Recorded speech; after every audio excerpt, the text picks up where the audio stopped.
So in terms of the evaluation and improvement arrangements, I think there are some clear signals in here in terms of how this is going to look as we move forward. So, for example, the new evaluation and improvement arrangements aim to drive behaviours which support and enable our vision for curriculum assessment as part of a self-improving system. And that's supported when we start to look at aspects around school target setting, for example, where, as we know, and this holds true to the current policy around target setting, the Welsh Government has been clear in its expectations that school targets should only be used to support self-evaluation and improvement planning at the school level. They should not be aggregated up to a local authority or regional measure of performance and then used to hold schools to account.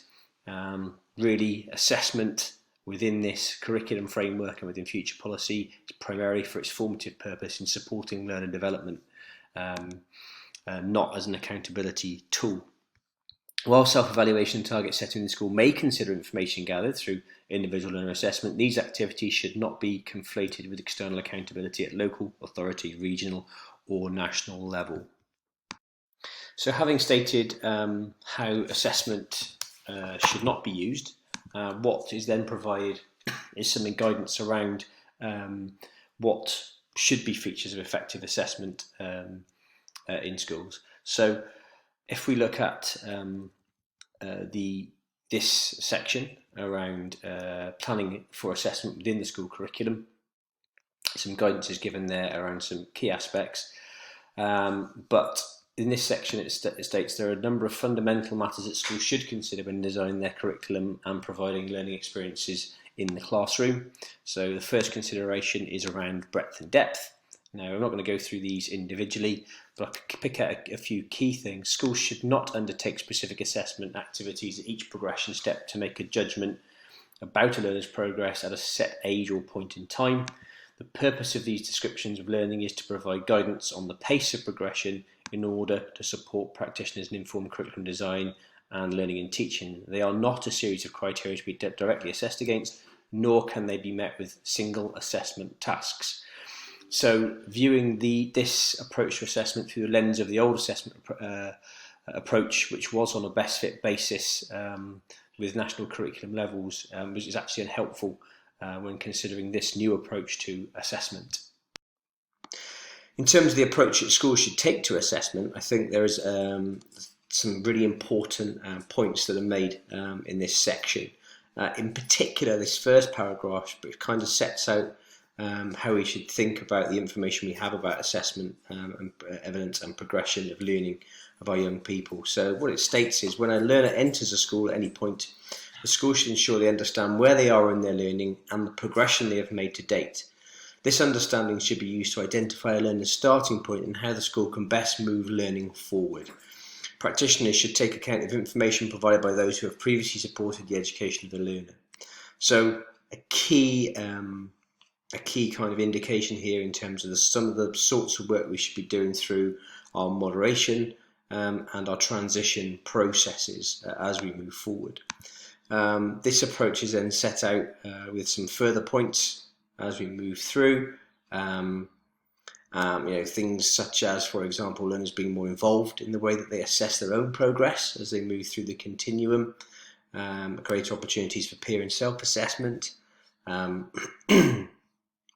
And then as we move down, the final paragraph talks about online personalised assessments for literacy and numeracy, which are designed to understand how their skills are developing and what should be done next in the journey.